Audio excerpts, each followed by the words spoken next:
ये कहना गलत नहीं होगा कि ये मूवी बाकी सभी हॉरर मूवी से काफी ज्यादा डरावनी है। ताइवान प्रांत की वास्तविक घटनाओं के अनुसार आधुनिकता में बदलाव आया है। देवताओं और बुरी आत्माओं के बीच लड़ाई रोमांचक है। उच्च ऊर्जा लगातार बॉयफ्रेंड को देखने की सलाह देती है। कहानी ताइवान प्रांत के बास्केट टैन में शुरू होती है। कई मछुआरों ने एक बड़ी मछली पकड़ी। आदमी के हाथ ऊपर उठे और उसे मौत के घाट उतार दिया। बड़ी मछली को पीट पीट कर मार डाला गया। खुशबू आने लगी। कई दोस्तों ने खाया तो अजीब सी आवाज आई। आवाज पर नजर डालने से पता चला कि बड़ी मछली घबरा गई थी।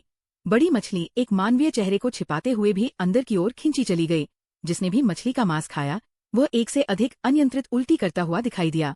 जब दोनों की मौत हो गई तो उनके शरीर से काला धुआं निकलने लगा।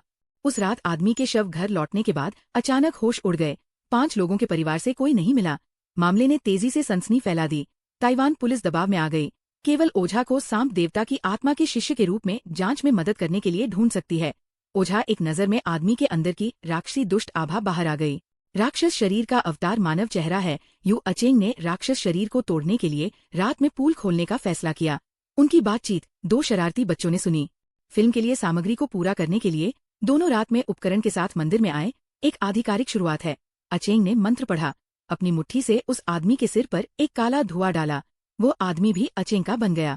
उस व्यक्ति को अपनी गर्दन पकड़ने के लिए अपने हाथ से नफरत थी। महत्वपूर्ण क्षण में अचेंग आईएनजी के लिए पूछना चाहता था, लेकिन चाहे उसने कुछ भी सोचा हो, श्रीमान दफन नहीं हुए। दरवाजे के ठीक बाहर ऊपर रहने का दिखावा करने वाले काले कपड़े पहने आदमी ऊपर जाएं। एक निजी शरीर में बोतल डालने के बारे में जब अचेंग ने समय पर उसके साथ मछली के शरीर को सील कर दिया। फिर गर्म तेल के तापमान 1-2-3 तक इंतजार करें। जब जीवित मछली मरी हुई मछली की ताकत में प्रवेश करने के बाद 2 शरारती बच्चों ने लोगों को देखकर इस दृश्य की उम्मीद नहीं की। ध्यान से मरी हुई मछली को बाहर निकाला। तभी रुई ने बदबूदार तरल का एक पूल बाहर निकाला और देखा कि अंदर एक छोटी मछली छिपी हुई थी। जियो फैट इतना डरा हुआ था कि वो भागना चाहता था, लेकिन जियो कियांग छोटी मछली को घर ले गया। तलाक के बाद से याहुई का मूड जराब रहा है।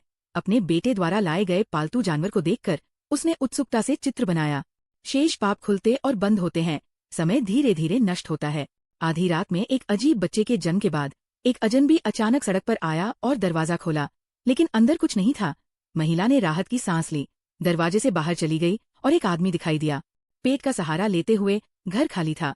फर्श पर बिखरा हुआ सामान छिपा हुआ था, लेकिन उसे स्पष्ट रूप से याद था कि उसने इन चीजों के बारे में और भी अधिक अजीब चीजें बनाई थी।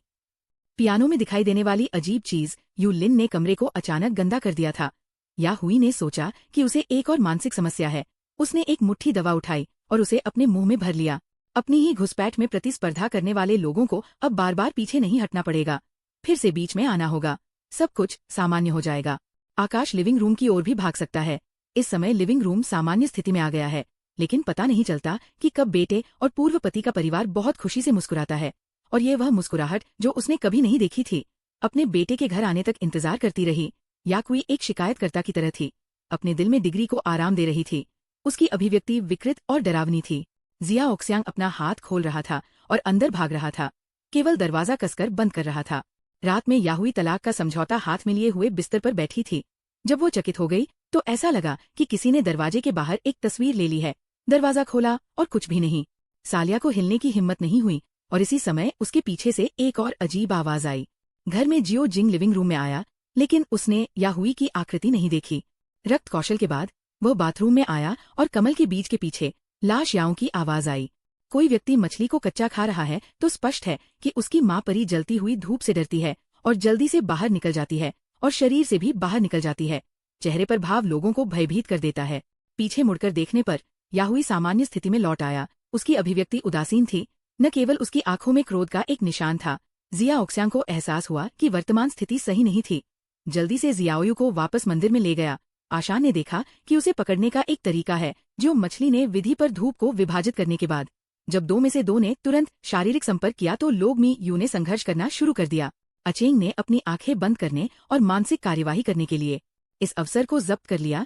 वह अंततः चेहरे की मछली का रहस्य जानता था। लड़का एक अजीब बीमारी के साथ पैदा हुआ था। उसका शरीर मछली के तराजू के निशानों से ढका हुआ था। राक्षस दिल ने उसे सैर के पास ले जाने की हिम्मत नहीं की। उसने लोगों को 12 साल तक फेंक दिया। लड़के को अंधेरे भूमिगत शहर में बंद कर दिया गया है। 1000 दिन वह अपने पिता के सामने जमीन पर गिर गया और गायब हो गया। क्रूर पिता और पुत्र ने उसे अप्रत्याशित रूप से पहाड़ों में दफना दिया। लड़के ने अंतहीन शिकायत की और ग्राइंडर के वश में हो गया और एक मान चेहरे वाली मछली बन गया। वर्षों बाद लड़का बदला लेने में कामयाब रहा और अचेंग का पुनर्जन्म लेने के लिए निर्दोष लोगों को फिर से अपने वश में कर सका और पहाड़ों में एक अनुष्ठान करने का फैसला किया जहां उसे दफनाया गया था। दूसरी ओर से प्रतिक्रिया के बिना हाँ को पियानो बजाने के लिए स्कूल में आमंत्रित किया जाएगा। उसकी उंगलियां फ्लिप हो गई। धीरे धीरे उपस्थित सभी लोग जादुई कपड़ों से प्रभावित हुए, एक दूसरे पर अनियंत्रित रूप से हमला करना शुरू कर दिया। भ्रम की स्थिति में जिया को झटका लगा और वह फिर से जाग गया।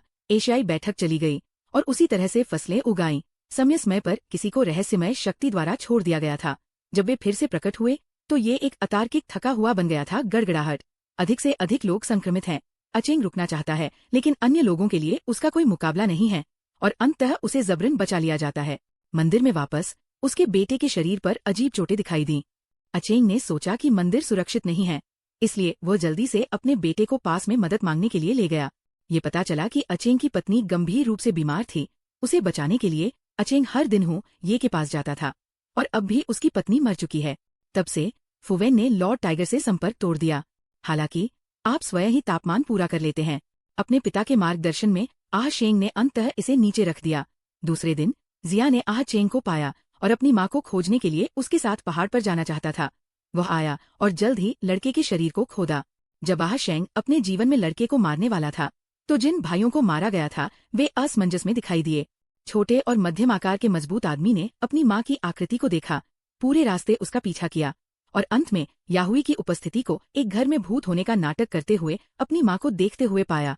जिया चिल्लाया, मां और बेटी ने गले लगा लिया और अंततः अंधेरे में गायब हो गई। अचेंग की दोहरी मुठ्ठियां अजेय थीं और उसके 4 हाथ घातक रूप से उसकी गर्दन में घुसे हुए थे।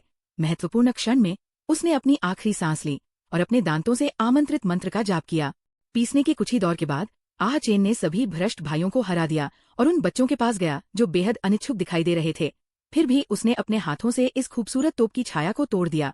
जब उसने सोचा कि सब कुछ खत्म हो गया है तो एक बड़ी ताकत ने उसे पकड़ लिया वह और लकड़ी के कांटे से टकरा गया। ब्लैक स्मोक की मदर किलर दानव भगवान प्रकट हुए। आह की जान गायब देख परिवार के बेटे की अचानक आंख खुल गई। दूसरी ओर आह शेंगसी ने क्रोधित प्रकाश प्रवाहित महसूस किया है। 8 झटके वाले जहाज ने पहाड़ों और नदियों को स्तब्ध कर दिया।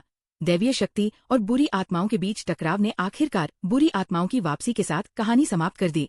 पुलिस को लगा जिया और उसका बेटा सुरक्षित और स्वस्थ थे, लेकिन अचेंग को नहीं पता था कि वह कहाँ जा रहा था। केवल जिया ने देखा कि अंदर दिलकट वाली जंगली मूर्ति की एक बोतल थी।